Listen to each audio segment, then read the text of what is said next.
Mara ya kwanza nilikuja hapa kwenye mazishi ya msiba watu waliopata ajali ya radi, misiba ya wale watu watatu. Leo ninarudi tena kwa sababu ya kifo cha mtumishi wa serikali ambaye ni mtendaji wetu wa kijiji, ameuawa.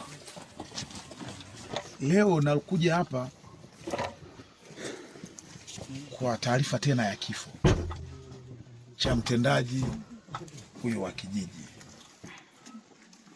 Muelewe ya kwamba sijaja tu kwa sababu ni mtendaji wa kijiji, kwa sababu aliyefanyiwa tukio hili ni mwananchi, ni raia wa Ludewa, Mtanzania, lakini ni binadamu mwenzetu, na ndio maana mwanzo ilikuwa ni ajali nikaja. Lakini mkumbuke kwamba tukumbuke maneno yangu niliyozungumza siku ile kwenye makaburi. Sinaeleweka vizuri?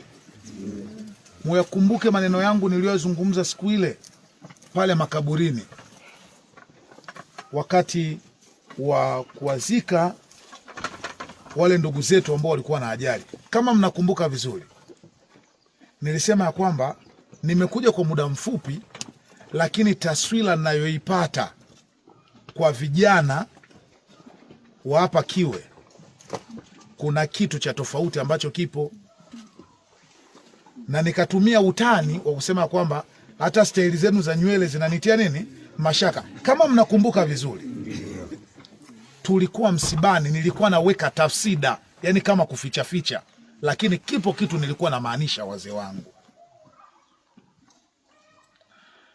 tumezungumza na muuaji, anazungumza vitu katika taswira tatu. Taswira ya kwanza, anakuambia kwamba mimi nimeshtukia tu watu wananipiga, na wauliza mnanipigia nini, wananiambia nimeua, sijui mimi hapa nimefikaje. Ndio tunarudi kwenye ile hoja ambayo wenzangu wametangulia kuzungumza.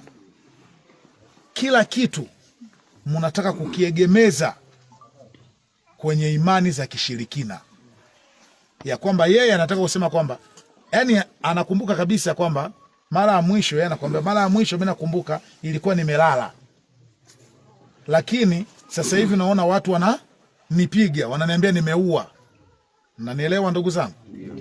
Kwa hiyo wakati wa tukio hili likiwa linaendelea kufanyika, anataka kutengeneza mazingira ya kuaminisha ya kwamba hakuna kitu ambacho anafanyaje, anakifahamu.